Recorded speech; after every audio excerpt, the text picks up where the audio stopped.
Well, now, you see, if you are in the world of making money, being street smart is far much better than being book smart. Probably you're watching this video and you're an academician. I know you're about to roast me on the comment section. Just hang on a second. I explained something here. Okay, now let's get the step by step and explain to you why you need street smart knowledge in this 21st century is far much paying and better compared to the book smart knowledge. All right, let's get to the business. But hey, by the way, did you like the video? And did you hit that subscription button, comment on that section? Absolutely. Let's get into the business. Now, the point number one, see, these two are two different individuals and they have two distinctive approaches as far as the life is concerned, especially when it comes to money-making processes, all right? Because at the end of the day, I mean, we go to school to, sort of get good grades, get the job and get the money. So at the end of the day, it's all about money, all right? Now, the point is this, these two individuals, when you expose them to the world, they respond differently. And this is how they perceive it, all right? When I say street smart is actually way better knowledge, I know the baby boomers right now, they will actually be like, hey, Joseph, you don't say that. During your times, guys, it was, you guys were okay. But nowadays, you have to do it different. Now, the point number one, you find that the book smart guys usually performs well in a traditional structured where the systems works. But what if you have a system that does not work? For example, nowadays you go to university, get good those grades and graduate, get your first class honors and whatever the thing you get, and then you out in the streets, you do not have a job because, hey, you've been trained to work in a system. And then you come out, the system is not working. There is a glitch as far as the system is concerned at the end. So what exactly do? You become frustrated because you've been having that program for like 20 years or 25 years. You've been in class, you've been reading, you've been studying and all those kind of things. Now, the problem is this. Now, how do you adapt? Now, when you go to the street smart, these guys are the guys who perform well in real life problem solving situation. These are the guys who like, hey, guess what? They just pick that what is available, go by it, be creative with it, and move with it along the way. But the book smart, you find these are the guys who rely on that traditional structured, the system that ought to work. If they get out of the system, the system is working, it's okay. The book smart guys usually goes well and everything is okay at the end. But if you come and they realize there is a glitch, which there is a glitch, not only in Africa, but globally, there is a glitch. Then these are the guys who performs well in what we call the real life problem solving situation. And this problem solving situation, I know you're asking now, where is the money coming in? The problem solving situation, that's where you get the money. Because remember one thing, money is always a product given, or is a reward given rather, after solving someone's problem. That's a fact. So if you can identify a problem, then solve it, then at the end of the day, the money will be thrown at you. That's for sure. That's a reality. Okay. Now we go to the next point. Now, these guys who are book smart, they are very calculative and overcautious when it comes to risks. It's true. Have you ever tried to wow, let me just give a real life story. I tried to start a business with a teacher. Maybe you have ever heard of me giving this example. I tried to start a business with a teacher. Whoa. I am telling you, if there's people who are very tough to start a business, are teachers and engineers. These people, these are, the problem is that these guys are actually sort of perfectionists. They try, retry, and retry, and try. This guy was actually assigning me, I don't know, go take the statistics of that place, measure the distance between the way we want to start a business and our competitor, how many people should... some of the information that they actually ask you, you can actually gather them, but you try to connect to what we are doing, you find like, it doesn't even make any sense, okay? So in short, these guys, what they're trying to do, and then there's a type of a question that they ask you, hey, are you sure it's gonna perform? Are you sure we're gonna lose our money? And by the way, have you ever tried this before? By the way, do you have a track record of an individual who started this and actually performed? And by the way, well, who are the suppliers? Who are the distributors? I mean, like, wow, it's the only money that I have. You find these people, they're overcautious before they actually take that rip step to actually go ahead and actualize what they've been thinking of. And by the way, they are very big dreamers, by the way. They can sell you a very big idea out there and you feel like, wow, these guys are smart. But to them, they don't actualize. They're just there. They're stagnating. They don't take it. I would be a content creator. I just want to be making content. I love making content. And then you tell them, go ahead. What? Go ahead. They say, no, I need to have a camera. I need to have a ring light. I need to have a soft box. I need to have a very good mic. You just pick that cell phone that you have, record it, no matter however that video will be, just record and post it. They give you a lot of, you get what I'm saying, okay? Now, on the other hand, these guys usually take risks.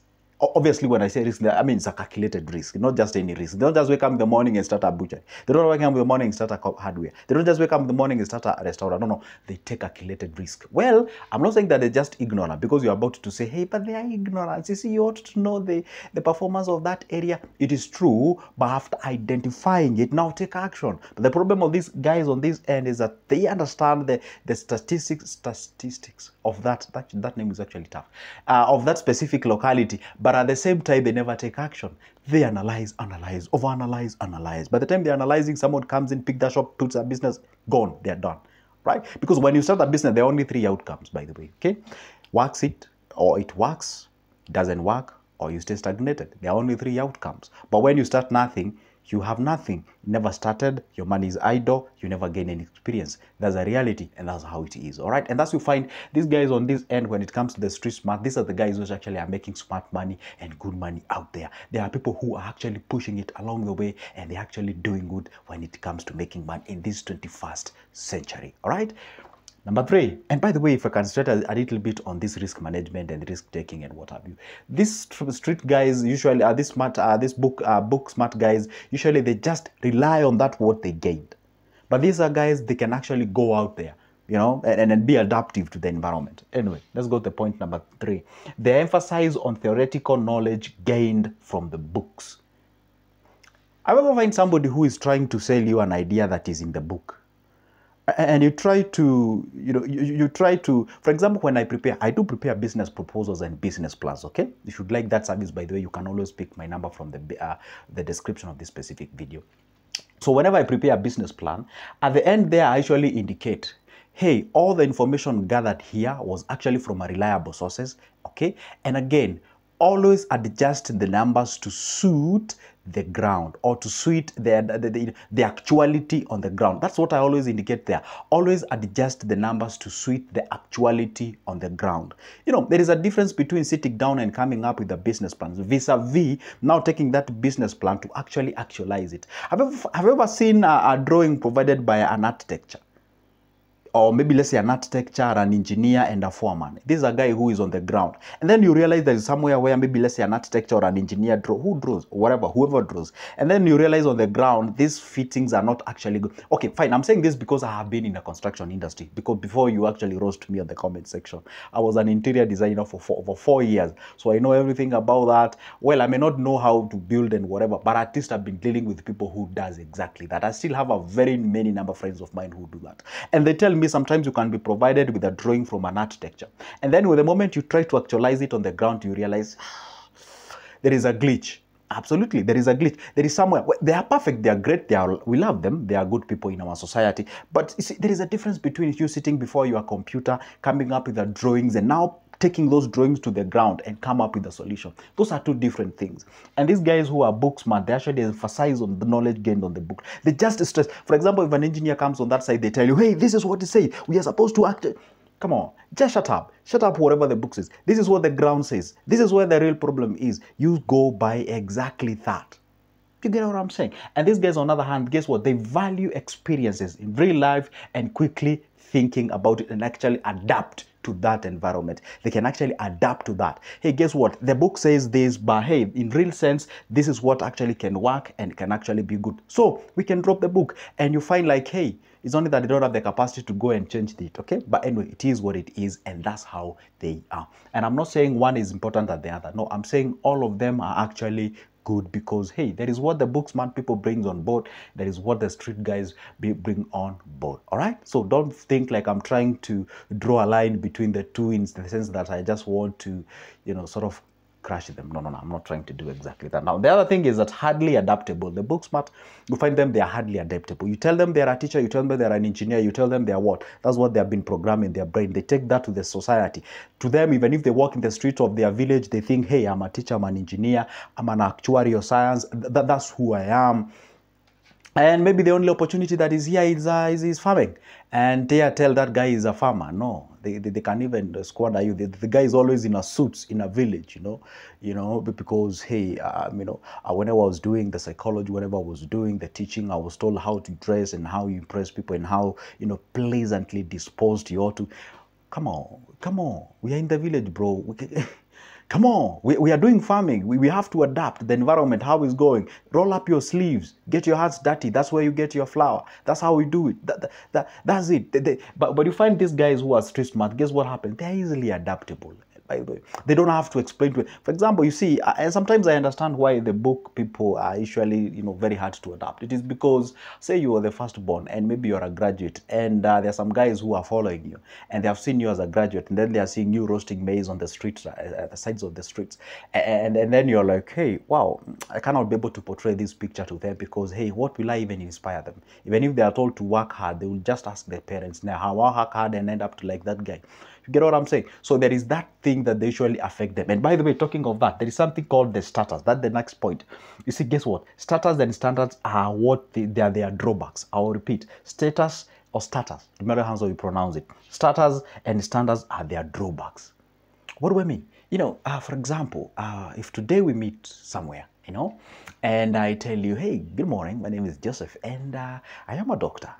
What would you think?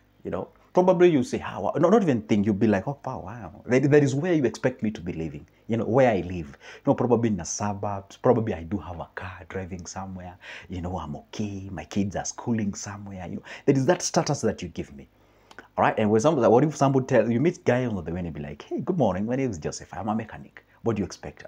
This guy lives in just an average place, making an average thing. You don't expect much. See, that status that you expect from a doctor, that's what costs them. Because then society expects me to do this, then you ought to go there. Not because you can actually afford it. And if you're affording it, it's actually a paycheck to paycheck. And that's why you find it's called funding the status. You can actually meet that mechanic who's making more money than that doctor out there. It is true. There's some mechanics who make a lot of money. There's some individual who can attend like 2 to 3 cars in a day. You guys had his 10 Gs. At the end of the month, the dude has over 300K. This dude as a doctor is being paid 150,000 and then put some VAT, pay as you want and whatever. The guy takes home 90 Gs. It's true. I've ever seen that. But by the way, there was a story that was on the newspaper back then. I can't really remember which newspaper was it to give a credit to that newspaper. I don't recall which newspaper was that, honestly. And there was this lady who used to go to a bank each and every time, probably like 4 or 5 times in a week to take some money there, deposit. And she used to go to a certain banker. And this banker or a teller, this teller used to be like, where does this woman usually get money? And the woman shows up in a very average clothing. And then one day the guy decided to ask the lady, hey, where do you usually get money? What do you do for a living? By then, don't take it for in a bad way. The lady says, hey, I usually sell some vegetables and whatever in Buthurwa. Buthurwa is a big market in Kenya, specifically in Nairobi. And the guy was like, wow, this is where you get all the money? Yeah.